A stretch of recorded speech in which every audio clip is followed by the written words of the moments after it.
after the performance we saw. Yesterday I said it was fun, explosive, it's Wild Rift Esports. Today I'm gonna toss it, it's unpredictable. TSM going up against DKG loading into the Rift. I want to touch really quickly on the items from DKG. I have no real point with it, it just looks nice. And what did I say just now? I love teams where your players just play their role, and that's exactly what we're seeing from you here in game. Yeah, in the early stages of the game, this Garen Renekton matchup is actually a little bit spicy. Before the Garen gets the tanky items, before he beefs up a bit, he can actually do pretty well in the 1v1. They can actually butt heads, and we can see Renekton come out on top. Up. Needs time to farm, grabbing the Skull Crab. Now Tetis was able to play on the other side, but it was a little bit more effort on their end. Well, when you're playing against a team like DKG, you cannot afford to make a mistake. Give them an inch, they are going to take mile. You have to cover your bases here. A little bit of danger there, looking for a solo kill down the bottom side. Wind flashes away from the Glacial Fissure. No knock-up, no stun, but at least takes away some opportunity there. That's going to be the counter game coming in now. Nice kick from Tetis. Sets up for his jungler and his first blood from TSM. Very, very impressive start to this game from TSM. I love what we're seeing all right there, YK. Take it down a notch. As a result, they've lost a chance to fight for this dragon. They're going to have to be content with this Rift Herald, but arguably, Rift Herald has been the more favorite objective. It has, and I feel like, you know, DKG, they might still want to go for the fight, but we'll take a look at this replay. Two things get done very well here. We don't have time for that because the fight continues. Yo's losing a lot of health very quickly. Once again, dies before the fight really kicks off. It's just going to pick doing a bit of spinning.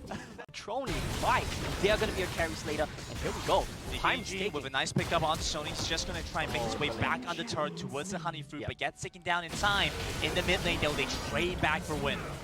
Yeah, and Tempo is a pendulum. If you make a play on one lane, you have to sack something in the other lane. Turret as well. This is looking a little bit dicey. Here, right? YK might just get taken down. He comes in with the ultimate, but still falls, and the Rift Herald finds that first turret. And the Rift Herald, we talk about why this is the most important objective on the map. Take away the Rift Herald, and DKG wins this play by a huge margin. But because of the Rift Herald, they might go for That's not a kill. That's another kill in the mid lane. Surely, as Emo jumps in, Pertroni's the one that picks it up. Huiba's coming in. They're really low right now. You have to deal with this guy. Huiba's come in now. The bulk of the carry on this man.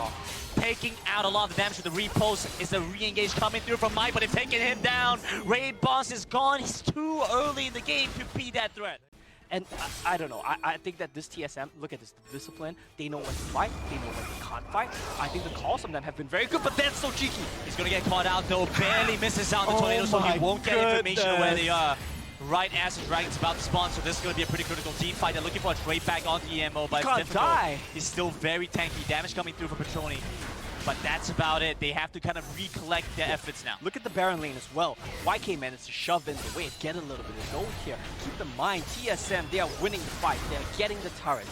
But DKG, they are winning by little increments. And this is why I said it's a horror of a mismatch with TSM. You want to take the fight, DKG will split push you to death. carliTo, he's off by himself. He doesn't have anyone to back him up. He might just get taken down. Nice exhaust to keep Huiba in pace. Get caught out by the repost. Keeping him alive. Sonyy flashes forward, comes in with the dominance, with the damage to take down. It's a trade back, but DKG will come ahead with one more kill. Brilliant stuff. It was a fight on two fronts right there. You came back. Dies as well. Yeah, that's exactly what you picked up on. 5,000 cuts. TSM, they are team fighting so well. They're finding the place at the right time. But Yasuo, and that's just going to be a clean pickup. I'm sorry, I don't think we can go into any more replays because every time we do it, TSM chooses to take a fight. DKG with the handshake and the Glacial Fissure. It's not going to find much impact. YK walks right past it. Yeah. And yet again, these two teams so happy to team fight. Oh boy. Now, Grandin, for our viewers at home, every time we see a Fiora, there's going to be a bit of a ticking sound. Incessantly. And Huiba, with this Rift Herald in his back pocket, he's free to do his thing. You know what I absolutely love though? Sonyy is not afraid at all to take these fights against Huiba. He has that confidence that he can make plays happen. Tetis comes in, gets the initial catch off, gets the damage down, almost taking down Win, but he's bought enough time going into stasis. That's the power of the Hourglass. Full on team fight in the mid lane. Mikey trying to do the best he can to hold on as TSM gets dismantled by Huiba in the back. The Rift Herald comes out alive as well. And it's just fight after fight going to DKG. Amazing stuff. Give me 30 minutes, I will break down that team fight. But the little things, it's all the little details from DKG. And I think we've seen this before. They're getting the Rip Herald. Wait, They're is this going it? all the way. They might go for the Nexus, There's Grandin. 5 more seconds on the death timers. Alright, just the inhibitor. A little bit too much. It came out the gate swinging. Look, TSM played extremely well. I think DKG are just on another level. They got first blood. They got a second kill once again onto Yo. Yeah. But despite their best efforts, DKG understand what they need to do. And they are playing into TSM strikes. They are taking team fights against the team fighting team, Omo. Yeah, there's a lot to talk about here, but, you know, Huiba, he's just gonna one-shot a Renekton, and I Just love leave that. him to his devices. He's going to do what he needs to do to get it done.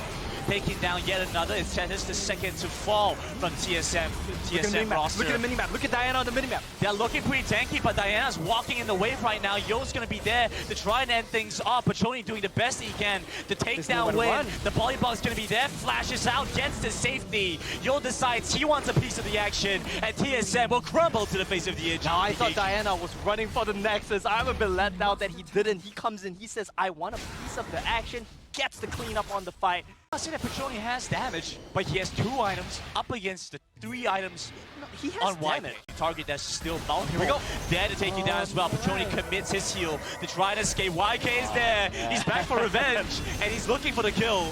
Take down this Ezreal. TSM Who's escaped? fall back to the turret that's not there anymore, so they don't have a means out. Mike is going to come in. Pertroni goes down. That's a moonfall to write things off for TSM. DKG are walking into the base. They don't care about the turrets. They have a wave in the mid lane, and the Nexus is barely exposed.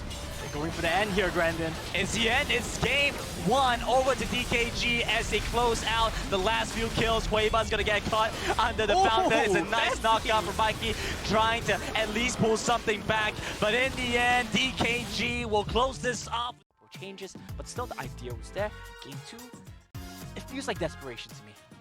Let's see what TSM has in store for us this game. With this Vayne Lulu, they're looking to play for that hyper carry, something similar to what we saw from the Senna in their matchup against Tri Gaming, but Dakun Gaming not willing to let up at all. They said, we are here to play, and what isn't broke, we don't have to fix. They're running it back for game number 2. Fiora's banned, but Jackson functions the same way. Okay, this is what they're gonna do. Okay. I just feel like they have so much still left available to them that they are not concerned about this. Exactly, and we do see Mainswap come back in here. Emo, I don't think he's in any trouble. There's not going to be a condemn available for Pertroni. Now the thing is, They need to be able to change. This Vayne might be what they want, but at the same time, it's going to be difficult to get to that point. So up to win now. He's gone to base very quickly to pick up some new items. oh, oh, nice little bit of damage. Huiba with the Sheen drop. It's actually going to force Tetis to respect this a little bit more, despite the fact that they were there first. DKG say, we call dibs, we're getting this ripped out and taking it away from you. Here we go. TSM start the engage. Tetis with a nice kick isolates the single target and take down YK. Tidal Wave won't find much more presence. Yo's joining in now, but he's been knocked back by the Condemn. Nice lockdown to take down Pertroni. That's that early game. Vayne, no damage, no health. He jumps back in, but Huiba secures it with the smite. Tetis still no kick available. And Mikey, he's tanky for Gragas, but not tanky in this early game. Results have speed them. And also the fact that Huiba got that Rift Herald, right? He was in a similar position on that VR before, but now with this Jax especially, so I feel like he's just going to get such a good time in the side lane, do whatever he wants. If they get this kill onto Sonyy, it's doomed. Like, he's just going to run down the Dragon Lane. Yeah, and it's very likely that that's going to happen as well, right? It's what we saw in the last game, and they're going to trade sides. Tetis here with the response. YK gets the initial stun off, a lot of damage back over onto Tetis.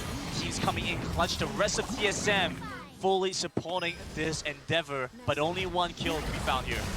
Yeah, and look at this. Rift Herald has not been popped.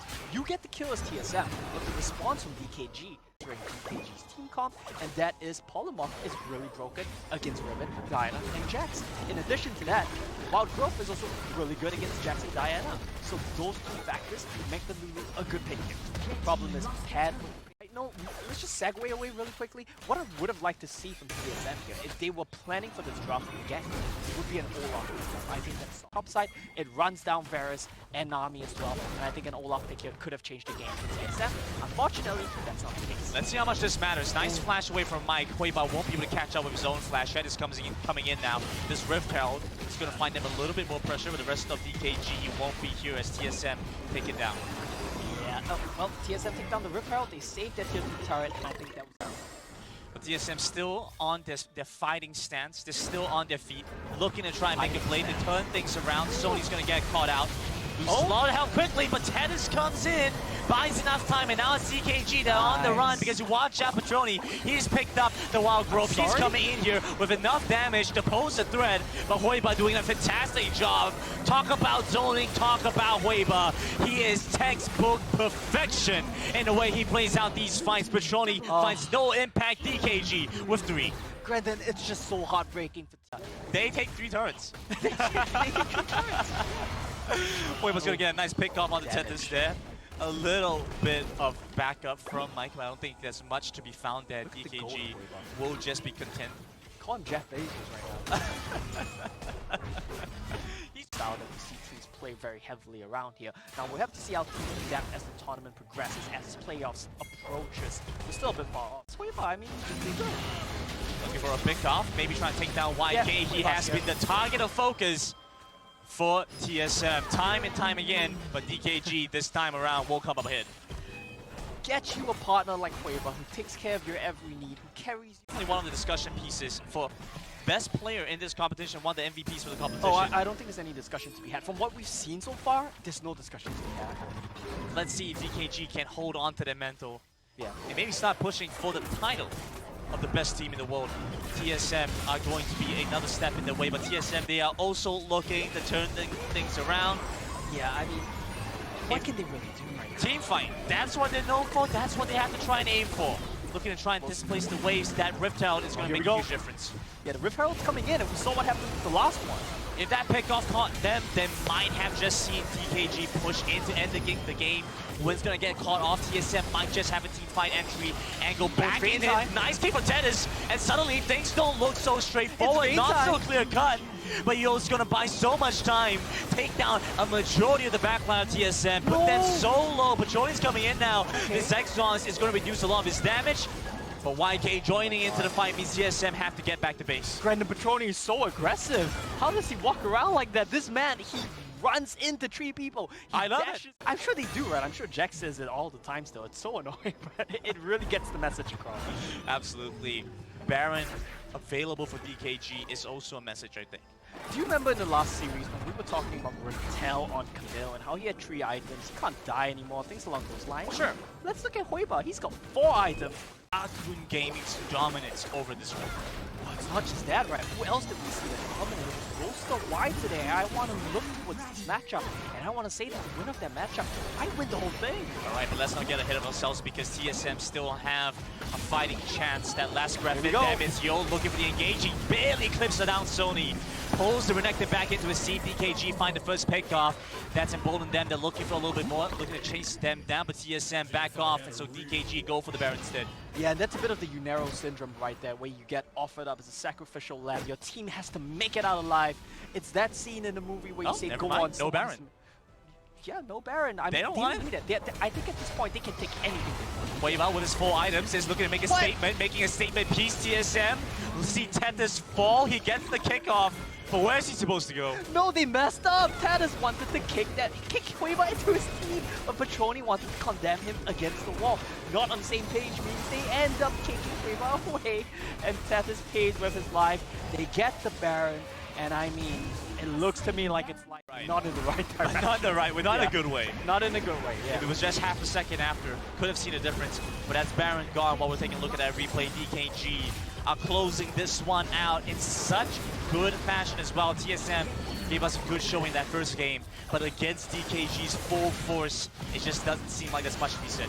Yeah, and I want to drive home the point right now that Bane as a champion is just too niche, too much time. And here we go. Yo pulls the trigger, he's gone under the Nexus. He doesn't care about anything else. TSM, they're making a statement piece. They're using your name to win this game out. A little bit more damage. Pertroni comes online looking for the auto attacks. The polymorph will stop Huiba, but stop it for how long? He's going to reap out. I think it's brilliant for him, but the problem is Darkwood, Huiba, the rest of them all, they're just too good. Rambo Best give up on Huiba, he's never gonna die. They get a catch off, taking down Mike first.